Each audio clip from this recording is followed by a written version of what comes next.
The book of Leviticus begins with God moving in.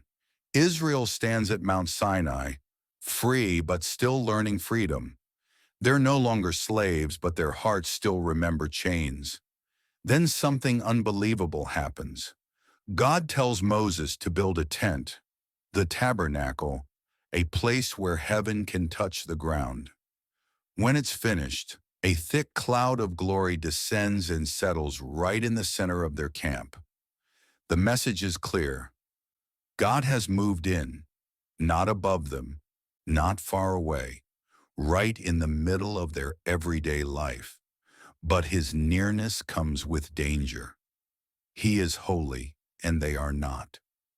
Leviticus begins as God's plan to let a flawed people live close to him without being destroyed. Next in the book of Leviticus is the offerings. Every sin breaks trust. Every wrong act creates distance. Our choices build walls between us and the God who wants to be close. So God gives Israel a way back, a path home after wandering hearts. 5 different sacrifices, each with meaning: burnt offering, total surrender, a life laid fully before God; grain offering, simple gratitude, thankfulness in everyday blessings; peace offering, shared joy with God, friendship restored around his table; sin offering, cleansing what's hidden, even the mistakes no one else sees; guilt offering, restoring what was broken, healing the damage done to others. A worshiper places his hand on a perfect animal, his guilt transferred, symbolically carried away.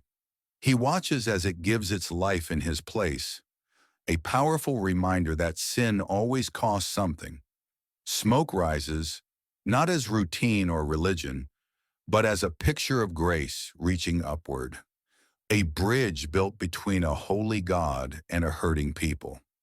Forgiveness isn't cheap, but mercy pays the price, so the sinner doesn't have to.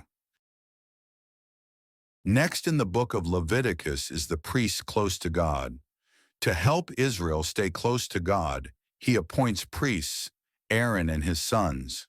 They were washed clean, dressed in sacred robes, and anointed with oil. Their lives become a bridge between heaven and earth. Their very first sacrifice is offered, and fire falls from heaven, consuming it in glory. The camp erupts in awe. God is truly among them. But 2 young priests, Nadab and Abihu, forget reverence. They offer strange fire, worship on their own terms. In a heartbeat, the fire that once honored their service now ends their lives. The lesson burns into every heart.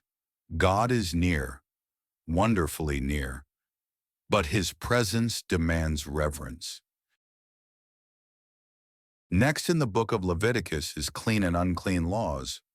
God teaches Israel to see the world his way: life versus death, clean versus unclean. Not as superstition, but as spiritual awareness. What they eat matters, choosing what reflects life and purity. What they touch matters, because death is not normal in God's presence. Diseases are examined with wisdom. Childbirth brings rest and reflection. Contact with death requires cleansing and time. These laws aren't punishments. They're reminders. You are set apart.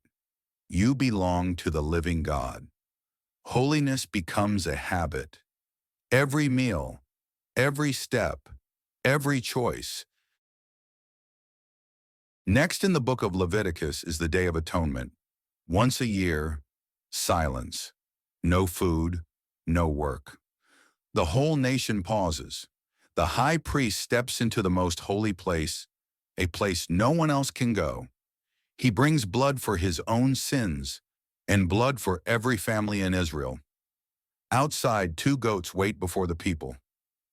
One is sacrificed. Its blood covers guilt. The other, the scapegoat, carries every sin far away, into the wilderness, gone forever.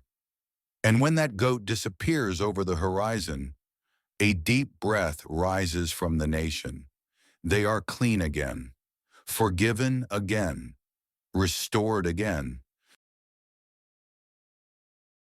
Next in the book of Leviticus is the holy people. Holiness now moves beyond the altar. It steps into daily life. God teaches them that worship isn't just sacrifice, it's how you treat people.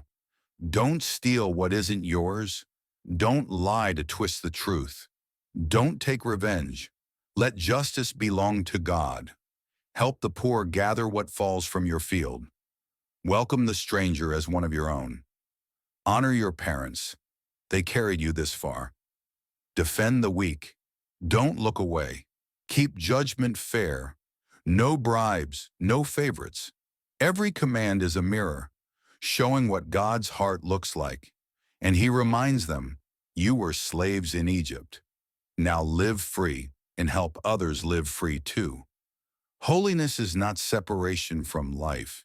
It's how life is meant to be lived. Be holy. Be different. Let the world see God through you. Last in the book of Leviticus is the blessing and warnings. God reshapes their entire year, a rhythm of rest, remembrance, and renewal. Passover, a night to remember deliverance.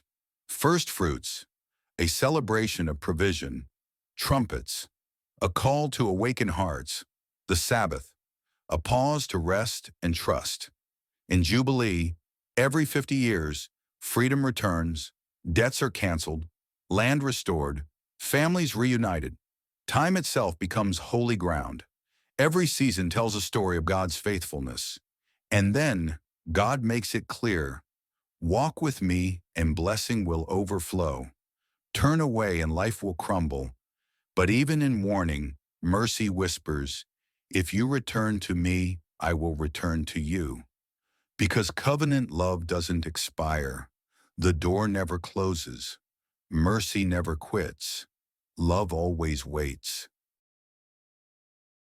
That's the end of the book of Leviticus, a story of holiness, of a God who chooses to live among his people and teaches them how to live close to him.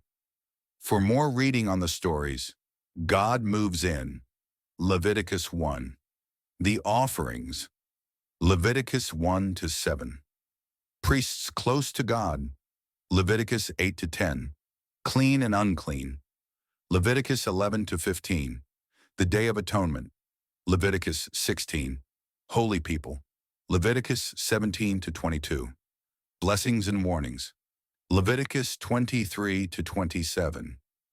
Each chapter reveals one truth, that holiness isn't distance from God. It's walking with him in every part of life. Next up, the Book of Numbers, where the journey through the wilderness begins. Thanks for watching. Please subscribe.